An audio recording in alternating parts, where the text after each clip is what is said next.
Good day, everyone. First of all, I would like to thank you all for joining us today. My name is Rodiat Amuso. I am the Society of Exploration Geophysicists, Federal University of Technology, Akure in Nigeria, Student Chapter President. And today we'll be talking about the opportunities for geoscientists in the energy transition. And we are very glad that Ms. Anna is joining us. So I would like to do a little housekeeping before we start the meeting. Please type into the chat box if you have any question. And to keep the quality of the sound functional during the presentation, please mute yourself when you are not sharing. Ms. Anna is the SEG President 2021-2022 session. And I would like to pass the mic to her now. So Ms. Anna, you can start the meeting. Well, thank you, Rodiat. I'm very pleased to be here today. And like Rodiat said, I'm now the president of the SEG. And I'm originally actually from Sweden. It's where I was raised and did my undergraduate work. I was actually studying oceanography and then got my my master's from the Massachusetts Institute of Technology in the US, also in oceanography. And then I spent quite a few years in the oil and gas industry at Mobil Oil, Saudi Aramco, Texaco, Carnegie, and then the 6 last years of my professional career I spent at MIT as executive director of what we call the Earth Resources Laboratory. In principle, I have spent my career working for or to the energy industry. And I just wanted to say, I appreciate you coming here. I hope I can be a bit of inspiration. I think geoscientists, geophysicists, engineers have a great future. You're going to be needed. We need all of you. And yes, it's a fantastic field and there are lots of opportunities. So with that, I'm going to share my screen.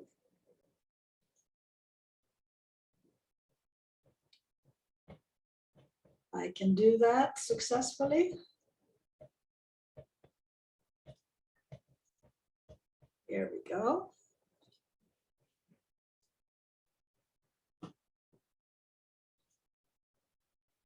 Can you see my screen, Rodiat?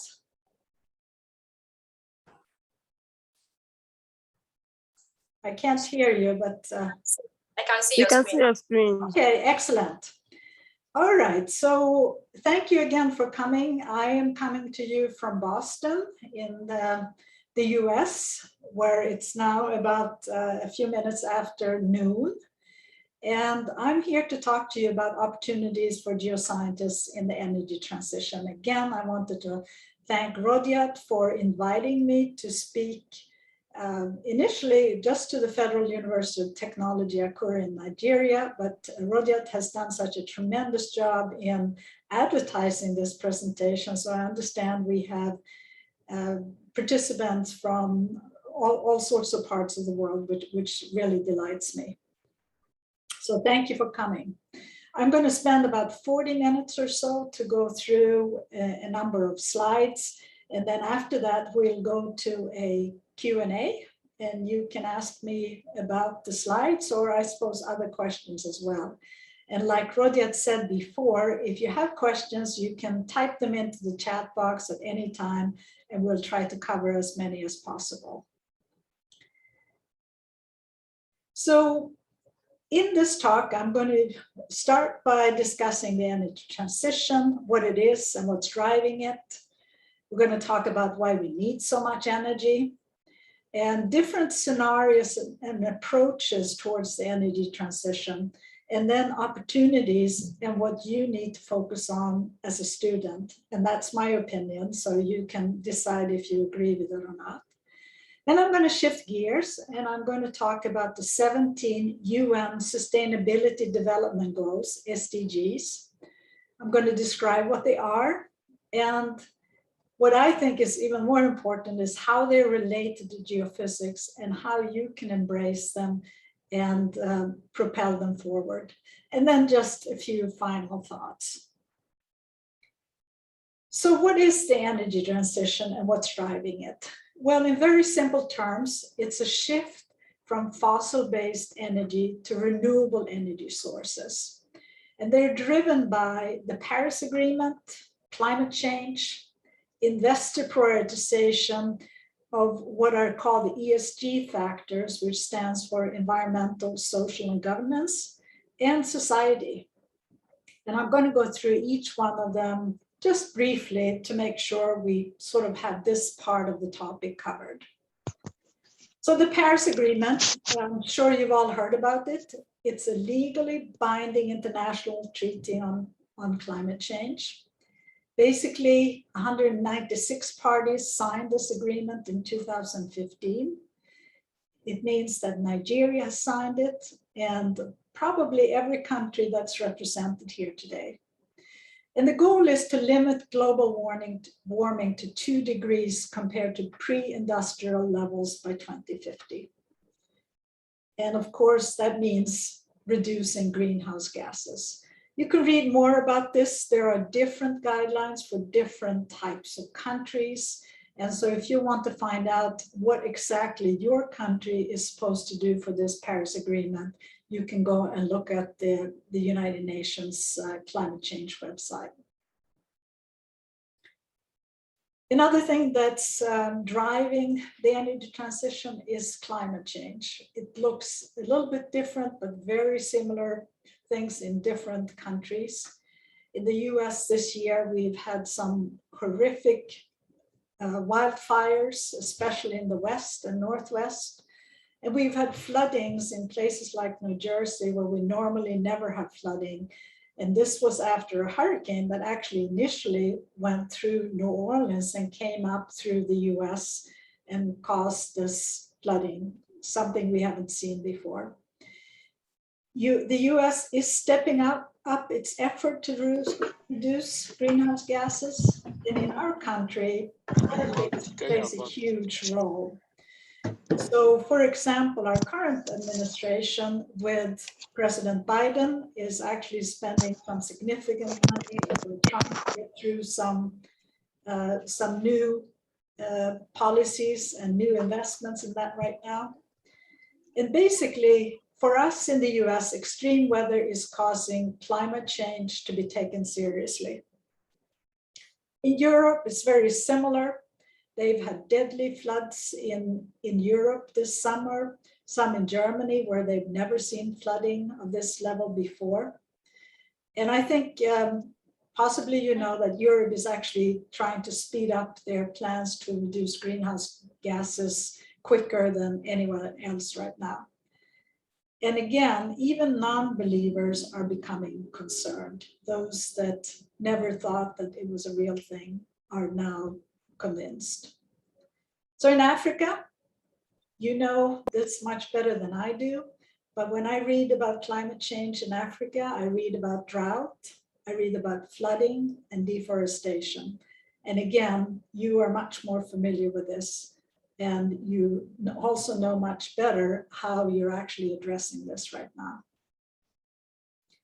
Another thing that's driving the energy transition is what we call the ESG factors: environmental, social, and governance.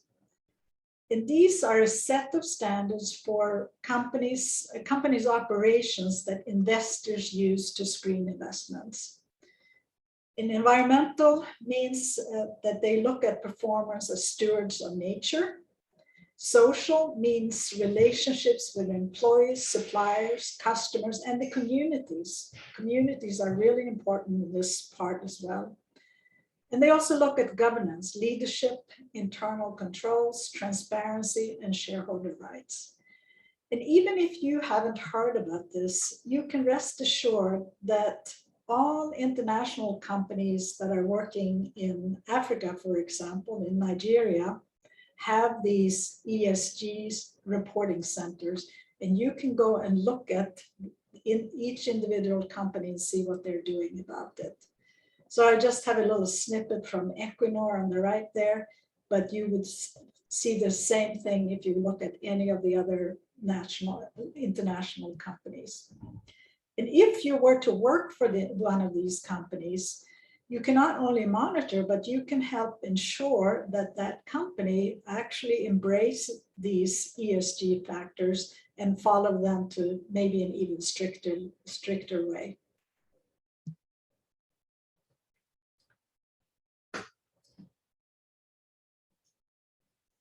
And of course, the other thing that's driving the energy transition is society, the young generation.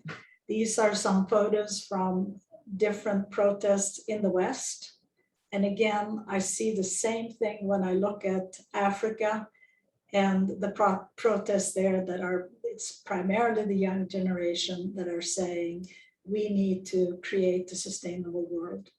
We don't want to put up with what is happening before. We need to make sure that the Paris Agreement is followed, etc. So you are playing a big role in this, and I encourage you to continue to do so. So the question is, why do we need so much energy? Well, the world's population is growing. Right now, we have about 7.8 billion people in the world. And by 2050, we're looking at about 9.7 billion. And this is even though the annual growth rate of the world population has peaked quite a few years ago, in the late 60s, in fact. But this is one of the reasons. J'ai vu la capture d'écran. Okay, could you Mais je pense aussi qu'on peut répondre ceci. Et on va réagir. Okay, I'm on going va to être mute réactif à everyone here, I think. commis.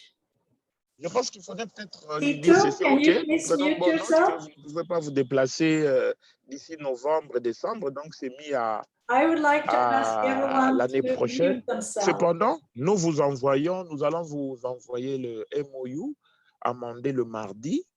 Et okay. vous allez aussi jeter un coup d'œil et dire s'il vous convient et apporter aussi des amendements si vous voulez. On va les signer virtuellement.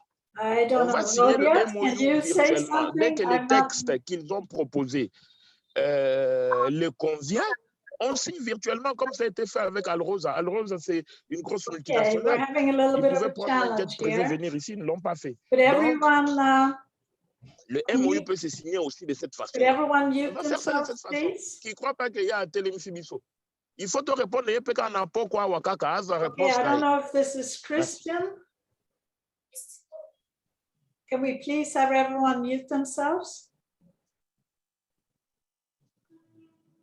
Okay, it sounds like it's quiet. Thank you. So again, why do we need so much energy? Well, there are a lot of people in the world and our population is growing. And so one of the challenges we have in the developed world is that we all love stuff. And so many of our products are made from or use oil and gas. And even many products in the renewable energy, for renewable energy, use petroleum products. For example, wind turbines and in electric batteries in cars and all sorts of other things. So the question is, are we willing to change our behavior in the Western world to use fewer petroleum products? And then, of course, there are challenges in other parts of the world. We don't have energy equity even close to it. So for example, right now, about 2.6 billion people do not have access to clean fuels for cooking. If you look at the map on the right, you can see the darker colors is where there are more people that don't have clean fuel for cooking. Nigeria is one of them, many other African countries, and you can see that Asia has many countries that don't have enough clean fuel for cooking. In addition, about 770 million people do not have access to electricity. And that, of course, makes it much more difficult to read, and at night, you name it. And I'm going to give you a quote here from Dr. Scott Tinker. Dr. Scott Tinker is the director of the Bureau of Economic Geology at the University of Texas in Austin. And he's also the director of Switch Energy Alliance. And he says, Energy doesn't end poverty, but you cannot get out of poverty without energy. So think about that. I'm going to read it again. Energy doesn't end poverty, but you cannot get out of poverty without energy. So in other words, we need to supply more energy to a lot of people that don't have it currently, for them to be able to basically progress. Dr. Scott Tinker, again, is the director of Switch Energy Alliance, and you can see here on the bottom, there's a link to some of the Switch videos. It's a wonderful organization, and I encourage you to watch some of the videos. So with the energy transition, there are several different scenarios. If you look at the bar graph on the right, you can see the left bar is 2018, and basically the primary energy consumption by source. This is a chart that I got from BP. You can find similar charts on other websites. I just like this one because it's very simple. So to the right of the first graph, there are three different scenarios. There's a rapid scenario, net zero, and business as usual. And net zero is basically our goal. So if we look at that, you can see that the amount of renewables are going up by a tremendous amount. And you can also say that oil and gas will actually be there in some significant amounts, even in 2050. So what we do know in principle is that this will not happen overnight. We cannot just switch from oil and gas to renewables at this point. It is highly dependent on how serious governments and the public are, how much we are all willing to change, and how creative we are in basically developing new energy sources. But we also know that petroleum will be with us for many years to come. And this, of course, means that there will be opportunities for geoscientists and engineers in the petroleum industry. And to me, those that go into that field can make a difference by ensuring that the company that you work for are producing the oil and gas as prudently as possible, and basically capturing as many emissions as possible. Critical minerals are also part of the energy transition. We're going to need huge amounts of critical minerals such as copper, cobalt, manganese, and lithium, to mention a few. And there are quite a few environmental challenges of exploring, producing, and recycling these minerals, just as with petroleum products. You can see on the lower left the number of electrical vehicles in 2020. Europe and China are far ahead of the rest of the world, but we anticipate growth for electrical vehicles in all across the globe. Right now, electrical vehicles use lithium batteries, and in the picture in the middle, lower middle, you can see a lithium mine in Chile.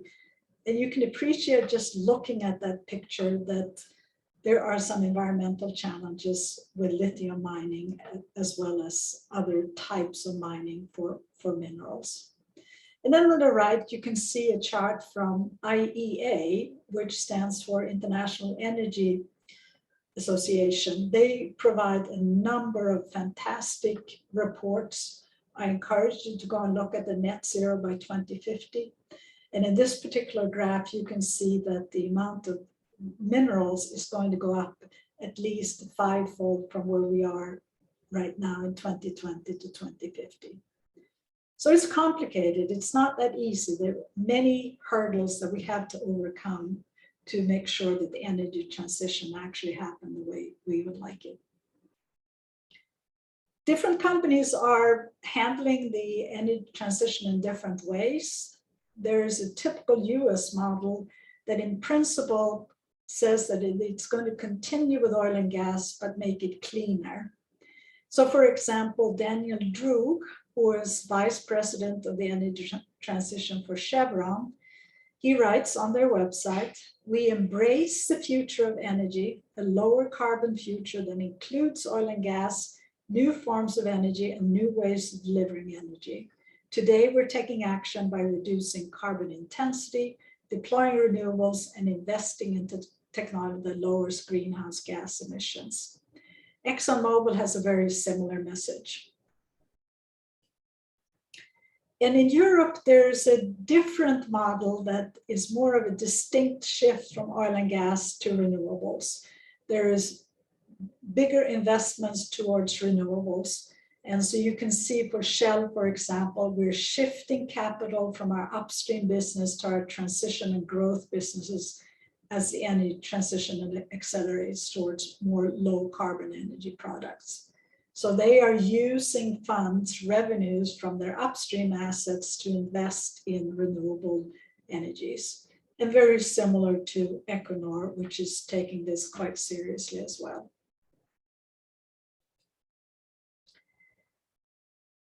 Having said that, exploration and development will continue. I took a screen capture from the Oil and Gas Journal. This was early September. And where the page for exploration and development just lists some of the projects that are new. You can see that there's an INA has an oil discovery offshore the Ivory Coast, for example, that's going to be fast-tracked. They're not talking about not developing this, and the same goes for several others. If you took a similar look at the Oil and Gas Journal today, you would find similar things. In fact, there was just a discovery in Egypt, I think also by Eni, that is planned for a speedy fast-track development. So in essence, the energy companies are still exploring for oil and gas, and that means that there is still a need for geoscientists and engineers in this field. And again, if you go into this field, I encourage you to be part of making them develop any new petroleum resource in the most prudent way possible. So some of the opportunities in energy transition when it comes to applied geophysics. Again, we talked about petroleum. It's not going to go away. It's a solid place to go if that is your inclination. But then there will be a lot of opportunities in applied geophysics for near surface, for example, environmental, mining, infrastructure, water management. Geothermal will be growing, especially in places where there is high heat flow. Looking at the rift zone in Africa, not necessarily in Nigeria, but in Kenya, for example. And of course, carbon sequestration. It's going to be a field where many of you will be involved to make sure that we basically capture the carbon from any development and store it underground in a safe way. So things to ask yourself, or what I would ask myself if I was a student at this point, I would say, what are you interested in? And what are your talents and passions? Are there certain things that you really enjoy doing? Are there classes that you go to and you can't wait to get there? Those are often places where you should try and focus, because enjoying what you do and having a passion for what you do makes for a good long career where you feel fulfilled. So of course, important to think about what your university offers. Or at least for me, it's much easier to have a professor that stands in front of me and talks to me and tells me, and I can ask questions right away. That to me is an easier way to learn than to go via online courses, although we can talk about online courses a little bit later. And where do you want to reside? Do you want to stay in the place where you are at college right now, or would you want to go somewhere else? And of course, what are the opportunities in your country or the places where you would like to go to. You have to be realistic. I encourage you to study something where you see that there will be opportunities in the future. And again, one of the ways to figure that out for yourself is to go to some of the large companies that operate or work in your country and see what they're doing in your country, and look at what they're doing right now and what their strategy is going forward, whether it fits with your idea, what you'd like to do, and whether you think there will be opportunities, growth opportunities. So I would definitely do some research on my own to make sure that you have some thoughts in different directions. So some of the things that I think are really important to focus on as a student, doesn't really matter what type of topic, domain knowledge will always be needed. Focus on the subjects that makes you geophysics, whether it's math, physics, geophysics, geology. Take those courses and by all means get the grades. High grades or good grades can make a big difference, especially in your first job or early in your career. If there's competition, it's often the students that have the highest grades that get looked at first. There are some courses that are becoming important. I see it especially in the US and Europe. They are machine learning, artificial intelligence, and coding. And why is this? Well, we are working with larger and more complex data set, whether we are in water management, oil and gas development. And it's important to understand how we combine these data sets.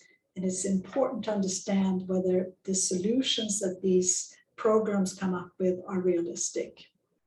So please think about taking a course in this, as well as any other topics related to energy transition. I think it's really important to be informed what's going on in the world, but also in your part of the world. And again, if you don't have these classes at your university, I encourage you to go and look at, for example, there is an educational program called EDX. EDX. I encourage you to look it up. We have over 100 different universities, from very famous ones like Harvard University to Stanford to University of Cambridge in the UK, and there are several other, many other universities that provide free online classes.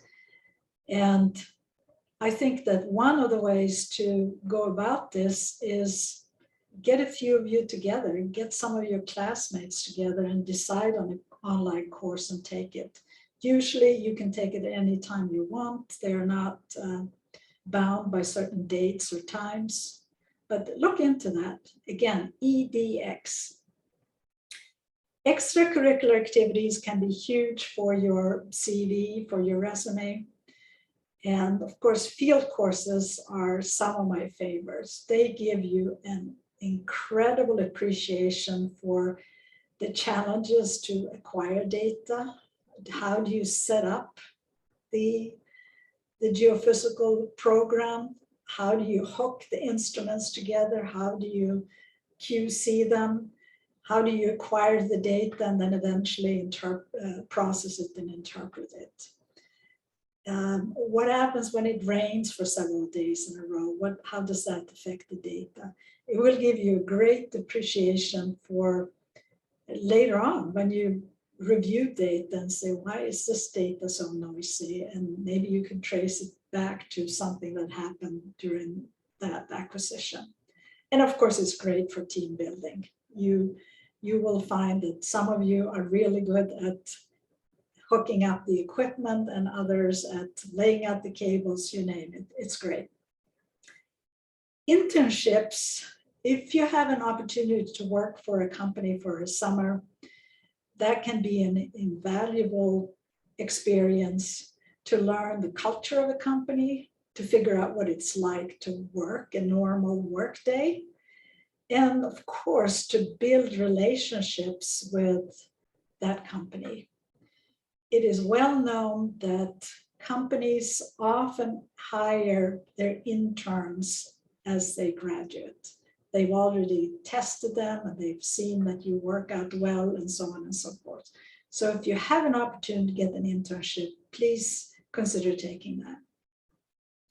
Local student chapters are great for developing leadership skills. Look at Rodia, for example, who basically took the initiative to invite me to come and speak to you here. That certainly shows proactive leadership skills. But there are many, many other things that you can do in a local student chapter. You can be the treasurer, of course, if there are any funds, but you can also organize field trips to school children of different ages to talk about geophysics.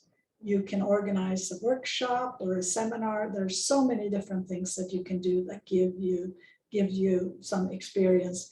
And it shows companies that you have been proactive and not just done the regular coursework, but really try to enhance your leadership skills. And then, of course, there are conferences, workshops, and webinars. And as you all know, the last 18 months plus, just about all of them have been virtual because of COVID. Many of them have also been free, and many of them have been available at the time that's convenient for you, not just at a certain hour that's good for those in Tokyo or in Houston, for example. And here I encourage you to not just listen to webinars in your field, but go beyond that. Listen to some that talk about subjects that you're not quite familiar with. It will expand your horizon and potentially could lead you in a little bit different direction.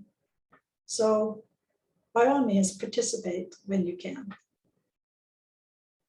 Soft skills, we don't always talk about as geoscientists and engineers, and yet I think they are critical for a successful career. Communications is at the very top of my list. If you can communicate verbally or written to the audience that you are trying to send the message to, if you can speak clearly to your supervisor, to your peers, to students in a school, and basically change the language you use depending on the audience so that they understand what you're saying. That's huge. Presentations often comes with that. Can you make slides that are effective, that really portray the message you want people to understand? And these are things that are really, really good to practice while you're at school. It's you have students that can be brutal in their feedback because they know you, and that's often good. When you start working, people might not necessarily give you the same type of feedback. You might not always appreciate that you didn't speak firmly enough, loud enough, you were to this or that. So practice while you're at school. It's a great time to do it. Agility and adaptability is something that we see more and more as a need for students and those in a professional career. And it has a lot to do with the energy transition. It could be that you were trained as a seismic interpreter in the petroleum industry, and all of a sudden you are going to work in water management. So you can then, if you can adapt and understand the core skills that you already know and how they are changing with different frequencies and so on and so forth, and understand that you can have a successful career in maybe a slightly different field that you started or you had planned to be in. I encourage everyone to be a team player. Help out, be kind. You never know when you're going to need some help. It's always good to be a team player. And by all means, be inclusive. don't just invite those that think and speak like you or look like you. Everyone knows that a diverse team provides much better solutions, and it's just the way to go. So be a team player and be inclusive. Curiosity, I think you are all here today because you are curious.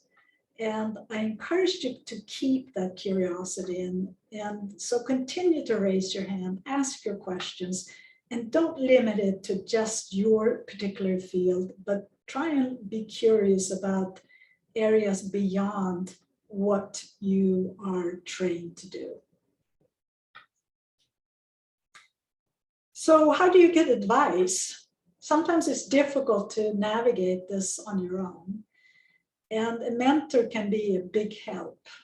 So where do you find a mentor? Well, your teachers, of course, is probably the first place where I would go.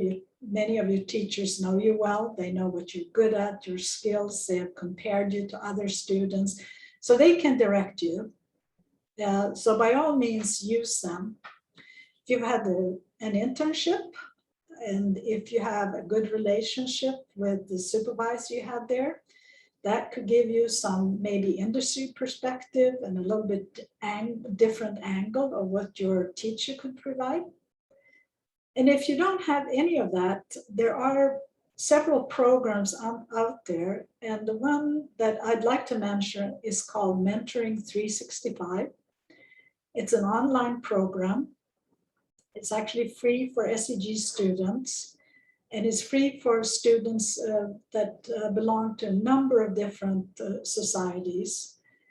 So you should look it up. It's basically a virtual mentoring where you're matched with a mentor that the program feels would benefit you. So take a look at that.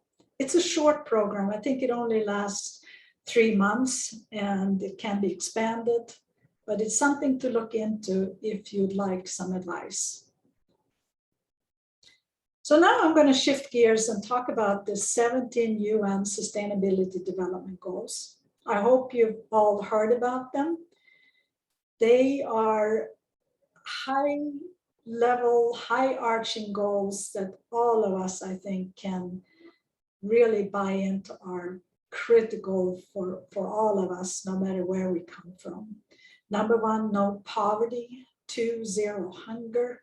3, good health and well-being. But also topics like 7, affordable and clean energy. 8, decent work and economic growth. 13, climate action. These are all goals that are so important for all of us globally. And just to tell you that all United Nations members approved these or adopted these in 2015. So Nigeria is there, for example. And they provide a global agenda for overcoming poverty and promoting peace and prosperity. And they give you a framework to understand and address society's biggest challenges. So these are not just sitting on a website in the UN. If you look at some of the large companies that operate in Nigeria, for example, and many, many other parts of the world, I have picked ExxonMobil, Chevron, Shell, and Schlumberger here. And if you go to their websites, you can find that they all have pages and pages about what they're doing for different SDGs. They don't always buy into every one, but they will give you plans on how they are working towards these. And if you were to work for one of these companies, you can become a champion to basically make sure that they follow these and embrace them to an even higher level. And again, these companies operate in Nigeria and really in many, many of the oil and gas producing countries. So how does geophysics support the SDGs?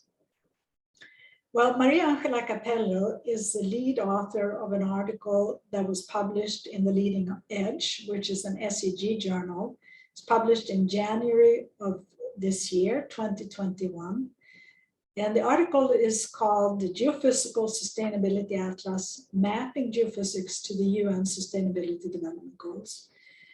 It is true that I was a co-author of this, as well as Emer Caslin, which is one of the reasons I'm passionate about this, but it goes beyond there, I think. And this paper, I think Rodiat shared a link to it a while back, so maybe you've already had a chance to read it. If you didn't, please do. It's published as open source, which means that you actually don't have to belong to SEG to read it or download it, and you can share it with all your friends and colleagues. And the paper basically aims to show how geophysics techniques and application can support the SDGs.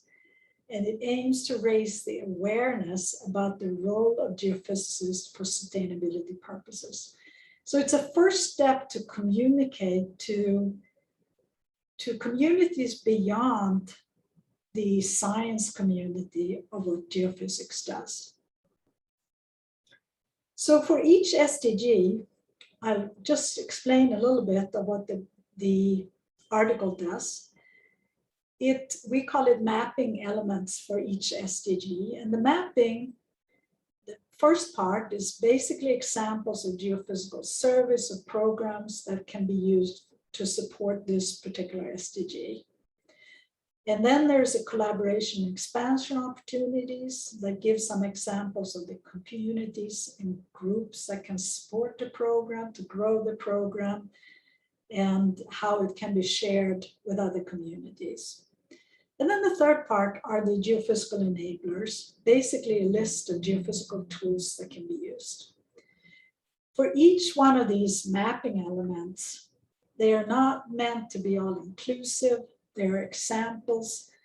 My goal or my dream is that it will be expanded by different people to show many, many great examples of what can be done for each SDG. So this is just the first project, hopefully spark your imagination. So for example, for SDG 6, the availability and sustainable management of water and sanitation, you can see here we have 5 different mapping things. And to read the first one, improve groundwater resource management by using geophysics tools. And you can continue to read. And again, these are just examples. And we have these types of examples for each SDG. Collaboration opportunities for SDG 6. Involve the community in assessing and monitoring water resources with geophysical techniques and share the geophysical data openly with transparency. Follow and promote water management legislation. And maybe one of the most important things, train local communities in effective water management. Make whatever program that you partake in sustainable, that it's not just a one-time thing, but it continues. And then for this one, the geophysical enablers are things like seismic, electromagnetic, resistivity, magnetics, GPR, and so on. Again, they're not meant to be all-inclusive, just examples to give you a feel for all the different things we can do to basically support water management. And here's an example of an SDG 6 project, and it was done through our Geoscientists Without Borders program. I'll talk a little bit more about that in the next slide. But here, this took place or was finished in 2016, and it was a geophysical program to basically find groundwater at a refugee camp in northwestern Kenya. They had thousands of people here, and they were in desperate need to find more water for drinking, for sanitation, and you name it. And so the first thing that this group did And I should say that there's a group of commercial groups. There were students from Kenya, students from, I believe, the US, and several different organizations that took parts in this. So the first thing they did was to try and understand the hydrogeology of the area. And they used seismic refraction to determine depth to an unweathered volcanic rock. You can see that in seismic line 3, kind of towards the bottom middle of the graphic. And then they used electrical resistivity tomography for salinity mapping to see where they could find the best water in principle that they could use without having to do too much filtering and so on and so forth. And they combined these results to identify the best places to drill new water wells. It's a wonderful, wonderful project. And you can read all the details about it if you go to the Geoscientists Without Borders project website. And so just talk a little bit more about Geoscientists Without Borders. It is SEG's humanitarian program. It's been in place for well over 10 years. And all the projects support several of the 17 UN Sustainability Development Goals. The program has impacted hundreds of thousands of lives across the globe. And the different types of projects include things like water management, we just saw that in the previous slide, pollution mitigation, landslide preparedness, and even archaeology and habitat management. There are new projects that start each year, and you can actually apply for project support. It's quite an involved process, and you would need a number of different groups to help you put forward a project. But if you have the inclination, I encourage you to look into it. There have been over 45 projects so far. And as you can see on the right, quite a few students, university partners, community partners, and industry partners. And one easy way to start would be to sign up for their newsletter. If you go to seg.org/GWB, you can sign up for the newsletter. It's just a wonderful, wonderful program that we're very proud of and we can all buy into. So in summary, from my perspective, geoscientists and engineers will play a vital role in the energy transition. There will be job opportunities within the oil petroleum industry, as well as many other types of applied geophysics. And you can make a difference by becoming a geoscientist, by communicating what we do, especially when it comes to all the good things we do to providing energy and creating a sustainable world. And I encourage you highly to embrace the 17 UN SDGs and make sure that whatever company you work for, that you make them embrace them as well. You have an opportunity to make a difference. So please do so. And with that, thank you so much for your attention. And with that, we will start a Q&A. Thank you. Thank you so much, Ms. Hannah. Thank you for such a great and informative session. I'm sure that the participants and myself had a great time and we learned a lot. Again, if you have any questions, please use the chat box